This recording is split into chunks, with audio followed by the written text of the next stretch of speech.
Hello সবাইকে, আমার চ্যানেলে সবাইকে স্বাগতম। আশা করছি সবাই ভালো আছেন। আজকে আমি খুব সিম্পল ওয়েতে ট্যাংরা মাছ রান্না করব। সেজন্য প্রথমেই পেঁয়াজ আর মরিচ কেটে নিয়েছি। তারপর এখানে দিয়ে দেব স্বাদ মতো লবণ আর হলুদ আর পরিমাণ মতো কিছুটা তেল। আজকে কিন্তু এই তিনটা মশলাতেই রান্না করব, অতিরিক্ত আর কোনো মশলাই দিব না। এখন যেহেতু অনেক বেশি গরম, তো বেশি মশলাওয়ালা খাবার কিন্তু খেতে ভালো লাগে না। চাইলে এখানে জিরা বাটা বা রসুন বাটাও ব্যবহার করা যেত, বাট আজকে আমি কিছু ব্যবহার করব না, খুব সিম্পল ওয়েতে রান্না করব। তো সব কিছু ভালোভাবে মেখে নিয়েছি। এবার এখানে মাছগুলো দিয়ে দিব। মাছগুলো ডিমওয়ালা ছিল কিন্তু। এইবার মাছের সঙ্গেও সব কিছু ভালোভাবে মেখে নিচ্ছি।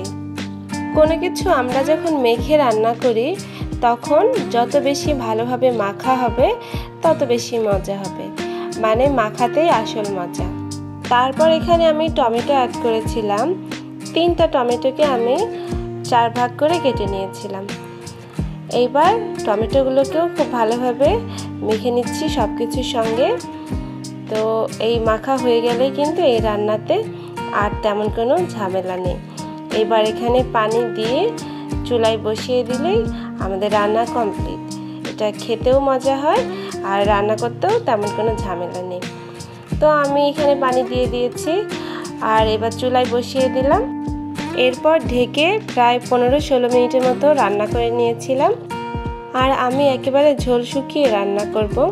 আপনারা যদি চান তাহলে ঝোল ঝোল রাখতে পারেন, কিন্তু আমার কাছে একটু মাখানোটাই ভালো লেগেছে।